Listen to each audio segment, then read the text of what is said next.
All right, we are recording again. I see the red dot at the top. So, Ms. EIRSCHELE, I believe you are continuing your testimony. Okay, so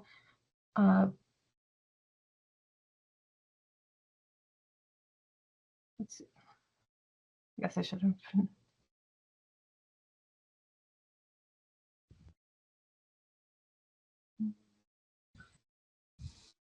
So I know we covered ERD 035, which was a text with Paulson regarding that porta potty incident, and then you had started to talk about how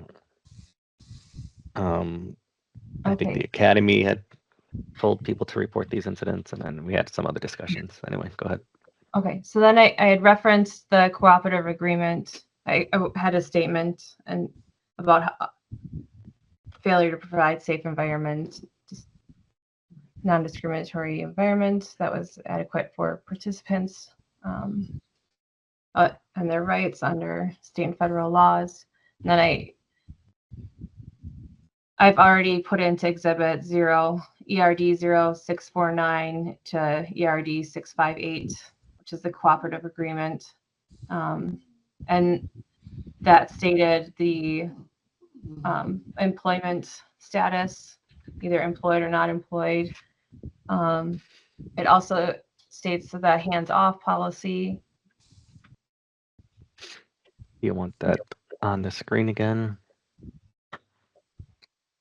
I'm going to add it just to the extent that. If you scroll down to the next section that's highlighted.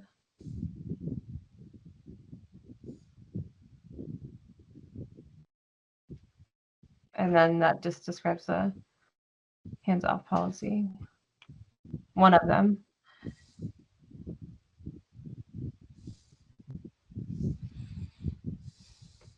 ERD 0699 to ERD 0701 is the National Guard Youth Challenge Director's self-assessment. I'd like that. What were the pages again? 0699 through 701.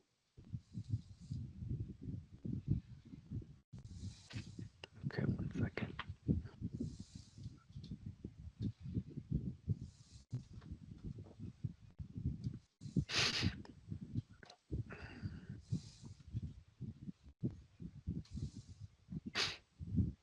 ERD 699 to 701. Yes. So 3 pages. Okay. This was the self-assessment. All right, go ahead. Sorry. I've highlighted where it describes more about the participants and their status. That they're supposed to be informed of this information, but nowhere have I seen any documents for the participants, their families, the schools, anywhere where it states this information for them. All right, well, I'll stop and say that you asked that it be admitted, Attorney Simcox, to its admission. No objection, but Your Honor, too, it seems that you're trying to consider a threshold matter about whether it's covered under the Fair Employment Act. Did you want any clarification from the respondent at this time, or would you prefer we wait? We can wait. I know it was raised by the respondent in a motion to dismiss, and so I assume the respondent was going to raise that issue again, since my decision didn't outright rule on that issue, right? My decision is based it off of a failure to state a claim. So we can wait. You said no objection to admitting this into evidence. Did I hear you correctly? No, just the standing relevance objection, but no objection. Right. So, and this kind of goes a little bit to what I was asking Ms. EIRSCHELE. So, for example, in this one, you're stating that it's supposed to make them aware of these, but I guess I don't see how this ties into the Fair Employment Act. That's what I'll say. And so maybe you're going to, or maybe you're just kind of showing this as, okay, they also didn't do this, But yeah, just curious. In fact, again, so for example, you're saying that they did not make them aware Correct. of these. You know, that also has potential foundational issues, which maybe you can address later. But I personally am not gonna care unless you can tie this to the Fair Employment Act, just as an FYI. Anyway, continue. Okay. Because again, so the Fair Employment Act, right? And this was kind of the subject of the motion to dismiss. The Fair Employment Act prevents racial discrimination against employees. Well, it prevents discrimination against employees for protected classes. And the one that you were raising was race-based discrimination. And then personally for you, you have disability and obviously retaliation. So the Fair Employment Act doesn't open the doors to any type of discrimination or any type of, sort of conduct that might not be morally correct in some people's eyes.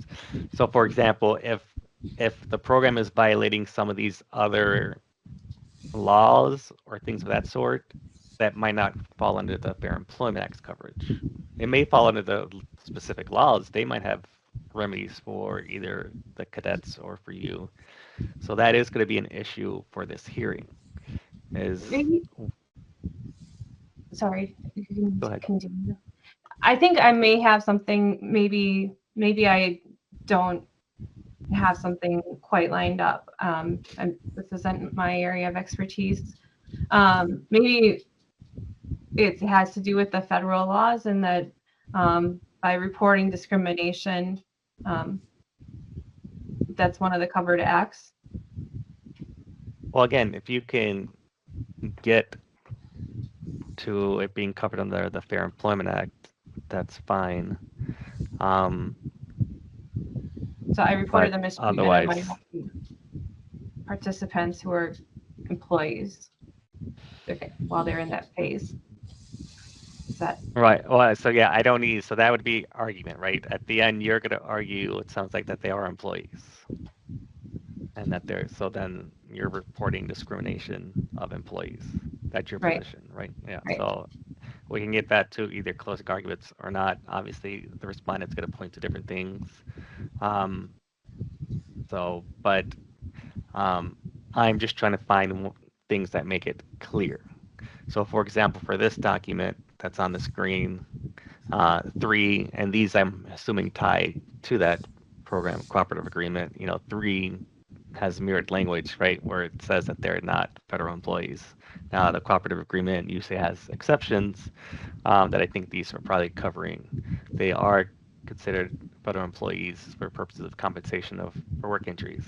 Well, that's not a Fair Employment Act issue. That would maybe be a workers' compensation issue that in Wisconsin that's a separate law.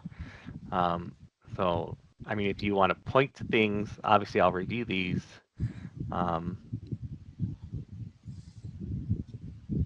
But that is going to be an issue that has to be determined at the end, right? Are these employees? And that may weigh into whether it violates the act or not.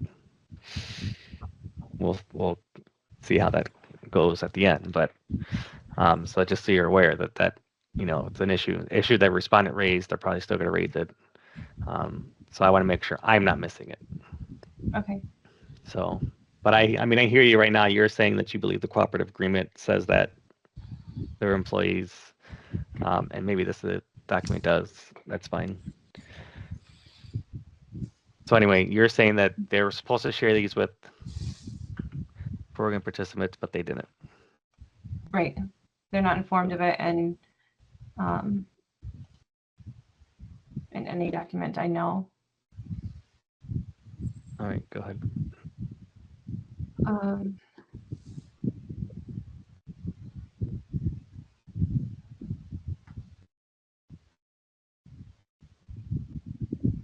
ERD 0686.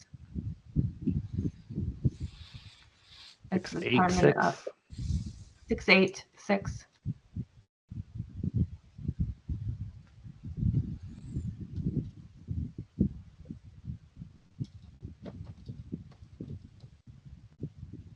Again, what is it? I apologize. So this is just more about equal employment opportunity. So for candidate managers and for myself, a policy that covers it. So wait 1 second.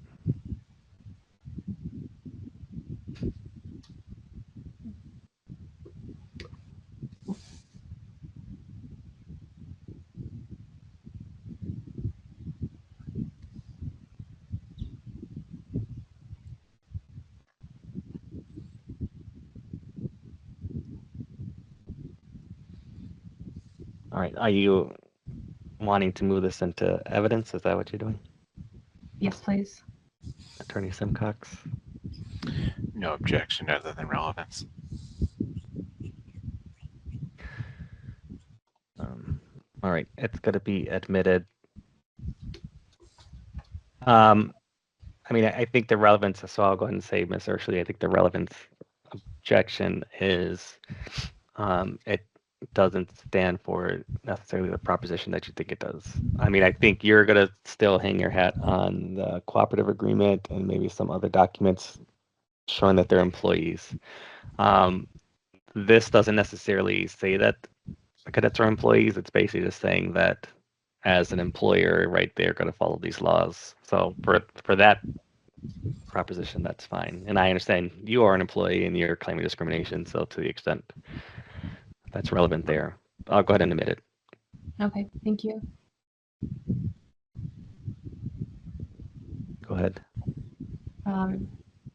Title VII of Civil Rights Act that prohibits discrimination in the workplace, which is also, again, lies on the fact of where you decide if they are or are not considered employees.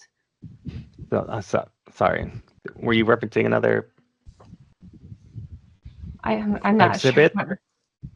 I guess I just didn't hear you.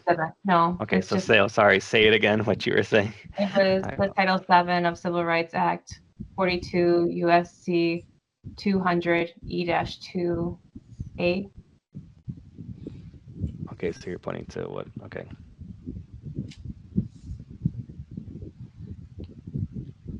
Go ahead. Which prohibits discrimination in the workplace.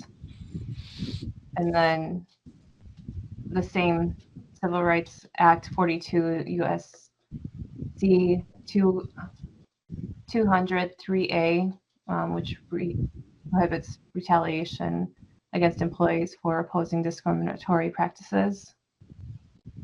And then so I don't need, so I'm not trying to like mess up your testimony, so I hope I'm not messing you up, but I don't need what you think are relevant laws.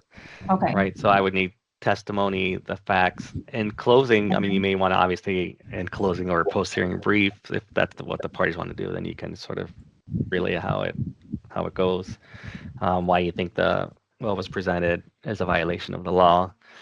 But right now, I just kind of need the details of what happened. Okay. So just tell me Okay. what. Yeah, I don't need to know that. Yeah. All right. So that was was my overview of the event that shifted. So I believe the most significant shift is what I'm going to tell you about now. All right, so I'm going to stop just to make sure I didn't miss anything, and maybe you're going to go in a different order, but you complained to Paulson. You had a couple texts, but the main thing was on January 31st, where you had this meeting. You complained about the treatment of majors and how you believe it was discriminatory, including racial discrimination, and then this other candidate Lowell, is that what? Yeah. LOWE. And how you felt like that was also discrimination. Were there other complaints that you made, or are those the ones? And then now you're going to detail your sort of adverse employment actions.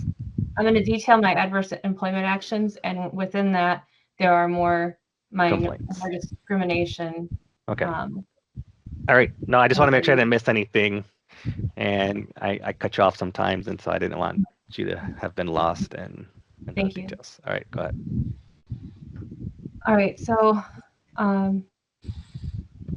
so I didn't notice anything really too big to begin with, but on February 15th, it's ERD 036.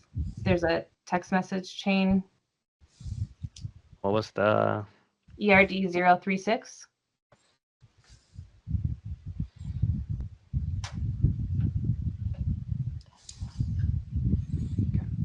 I'd like to have that be an exhibit and go into evidence, please.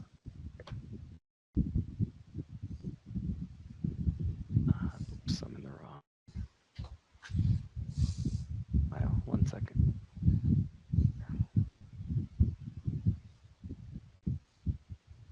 Okay. So ERD 036, which is a text Yes. So I string, which you're I saying wasn't- was February 15th, correct. 2019. Okay. And then what is it going to show? So I just kind of I wasn't informed about the schoolhouse, about my coworkers participating in that, or that was even an option, and just not feeling included. And so there's just kind of this change that was happening, and I just wanted to show a pattern of change that was occurring. Okay, 1 second.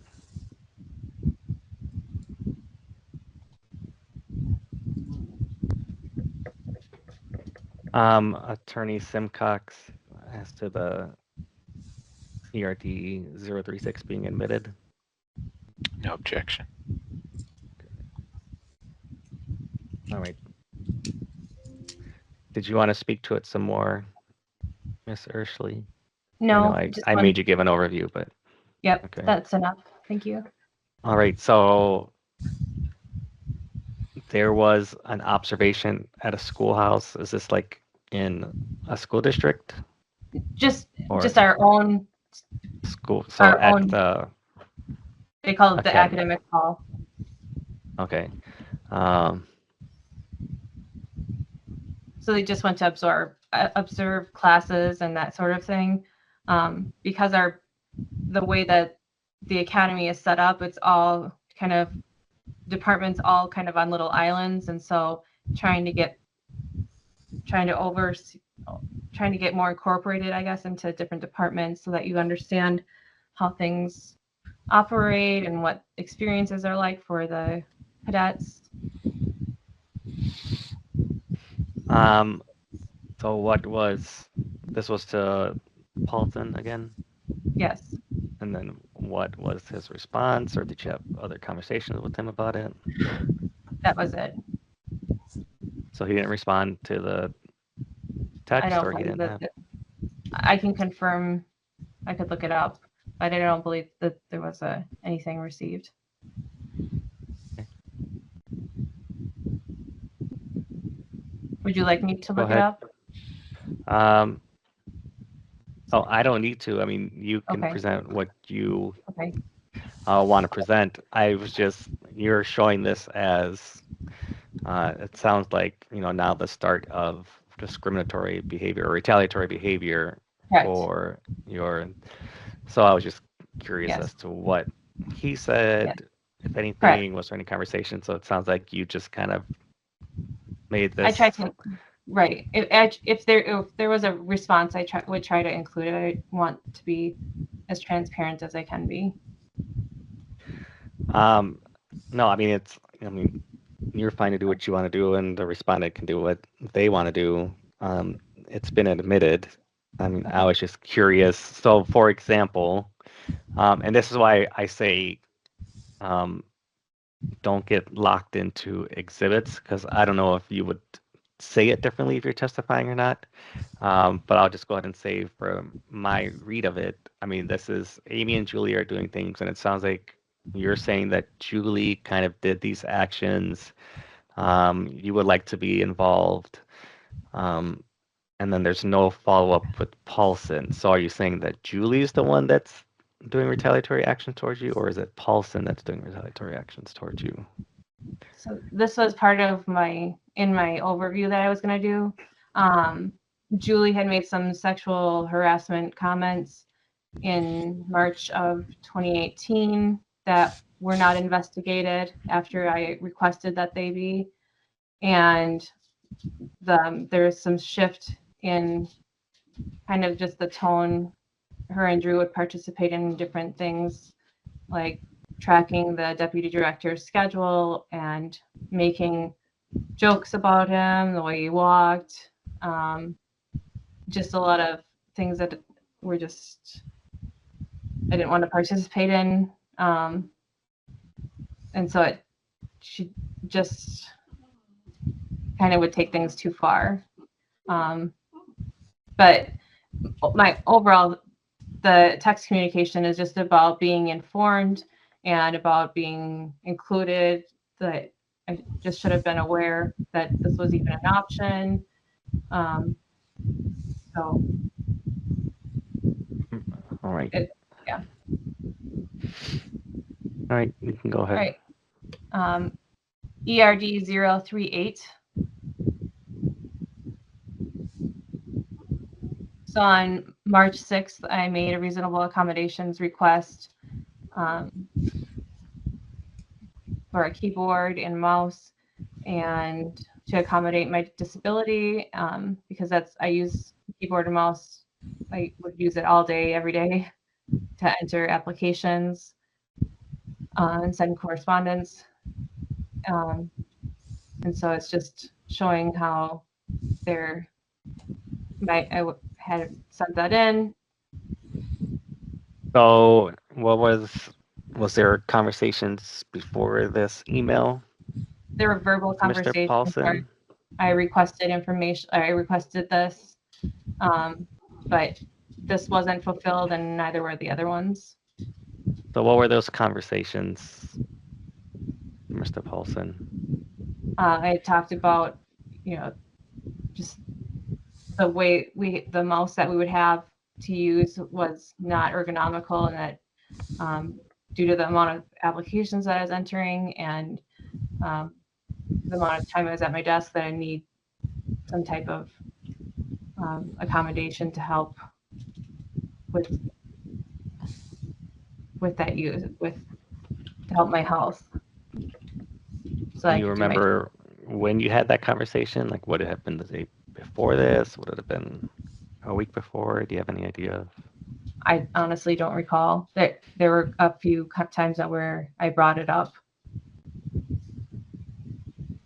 And you said, when you told him, was it just like a general comfort deal, or what did you tell him as far as why you needed the mouse and keyboard? I mean, I know you said it was more ergonomical, but what else did you say? That's just what I said. It was that it's more ergonomical for me to use, so I can perform my job and not be in pain. All right. And so then what did he say to that when you brought it up verbally? What did he say to that?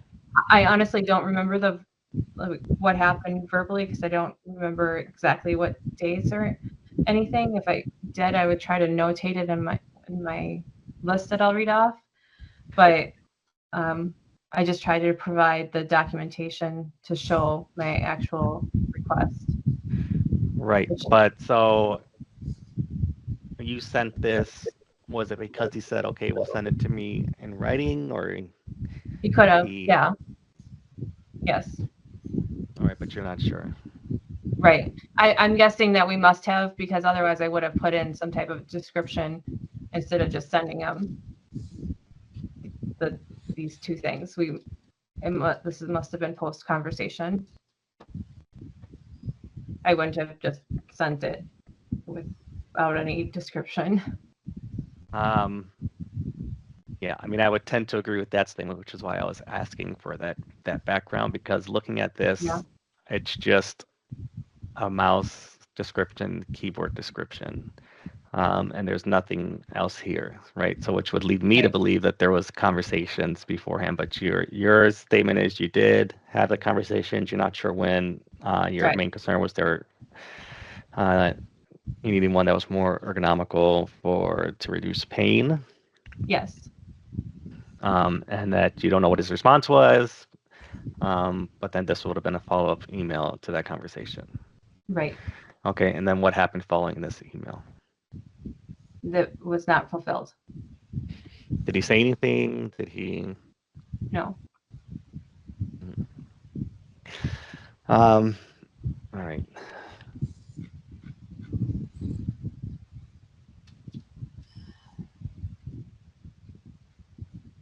All right. Keep going to what I know I cut you off, so whatever you were gonna say, obviously. Oh no. So on March 22nd, we had our first meeting, like a one-on-one type meeting that Andrew started, and I had just returned from doing a recruiting trip from the Racine Kenosha area, and I was all excited to present everything all this information I had received and new contacts. And when I got in there, Paulson made multiple unsubstantiated claims, and his tone towards me was, I never had seen him like that. So I'd known him since 2003, and at this point, I had never seen him like that. So what did he bring up? What was? He said he received a phone call stating that I had informed Racine High School principal Bill O'Malley that the high school must provide the opportunity to earn a high school diploma after the student graduates from the Challenge Academy. He told me, "You've ruined the relationship with the Racine School District." Later, he changed it from a phone call to an email that he received, which he wouldn't provide to me until September of that year when I did a records request, which you can also do verbally, and I did request it prior to here. But he did provide it In eventually September. in September. Um, He initially refused to provide me with a copy of the email, which had my name on it. The email, let's see.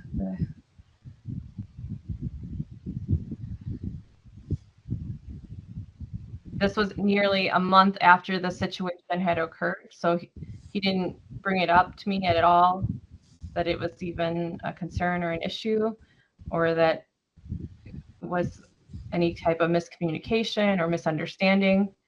I wasn't asked about it. I was just accused. We couldn't discuss it.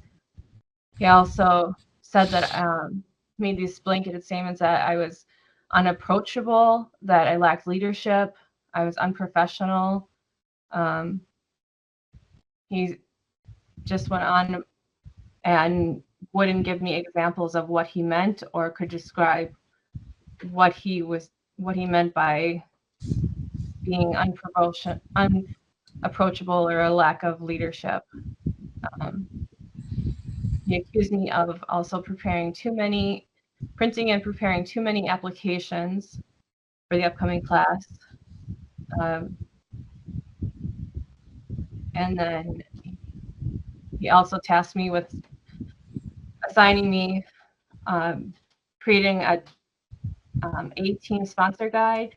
So A-teams are it's a kind of like almost like a class that's used to help develop the cadets' plans for after the program. And each staff member will sponsor 3 to 5 cadets per class. And so he wanted me to create this guide to help the sponsors have resources and something that they could use as a reference.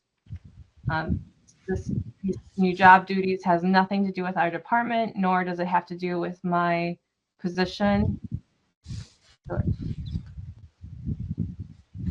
after I left his office that morning, I went to my emails and I forwarded him the information that I had sent to Bill O'Malley, the principal.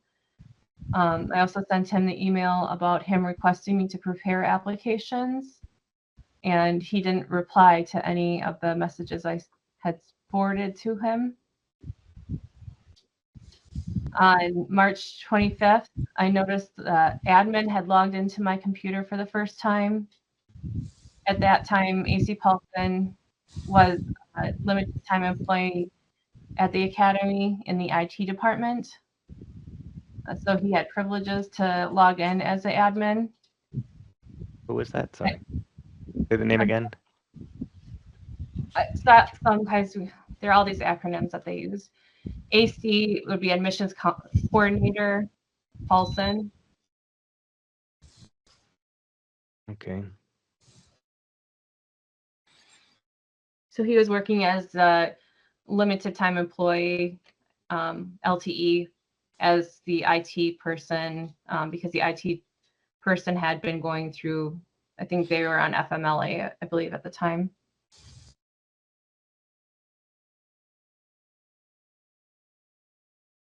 Fine. So that day I also noticed that there was an internet monitoring program called Go Guardian that had been installed on my computer.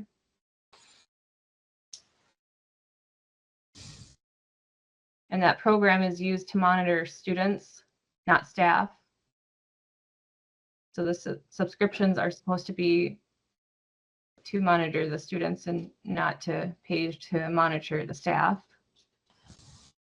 And later I discovered that that was not installed on everyone's computer. How did you find that out later? When I went over to talk with, we just go around to talk to different staff. And one person I had spoken with was Bruce Machusik. Machusik. And he was showing me something on his computer, and I was like, "Oh, you didn't get the Go Guardian installed on your computer?" And he said, "No, what's that?" And so then I just was like, "Oh, that just was like, am I being?" It's just one of the things that kind of made me start to see, like, am I being treated differently? Like, what is going on?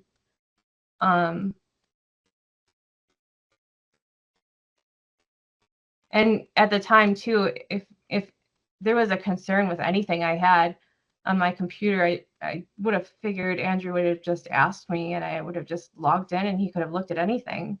But instead he just went in. It just seemed sneaky. On April 1st, I also noticed another admin login. No changes seem to have been made. On April 5th, Paulson told me that I needed to forward him calls to him or lead instructor Sue Jacobson regarding educational plans. On April 3rd, please, can you look up ERD 047?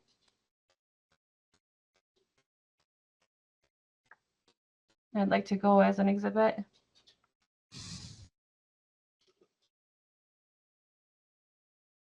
What is it going to show? So this was an investigation notice for preparing and printing too many applications. So it's just one act of retaliation that I believe happened because of my reporting of and opposing discriminatory actions that were taking place on minorities, as well as me requesting reasonable accommodations.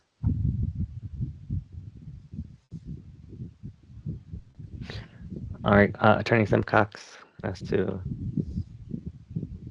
the document's admission into evidence. No objection.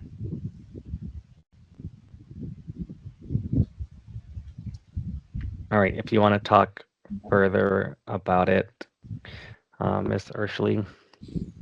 I know I made you give a summary. So I made you give a summary because typically you pull up a document and people will provide some sort of foundational information about it.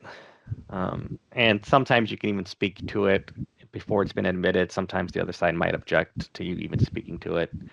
So it's fine that you're moving it into admission first before getting into detail. That's probably a safer approach. But just to pull up an exhibit and then have it admitted without any Okay. foundation, it's good to know what at least we're trying to get to. So if you want to talk more about it, I know I made you give you a summary. Part of it is because I don't know at that point. I just know I'm being investigated. I'll go the next couple days. You'll see they'll tell me that there were no findings, but it's just the actions that occurred and how it became relevant that I was being discriminated against and retaliated against. And so it's not necessarily that document that's alone, it's the actions that go along with it. And so it's just the sequence of events. All right. Okay. So let's see. Could you please pull up ERD 135 to ERD 136? There's an email that I sent to Steve Janish, who works in HR. The HR office is located about an hour and a half from Fort McCoy. It's in Madison. And this is in regards to Paulson's management abilities and the impact it had on me. I'm bringing it to his attention.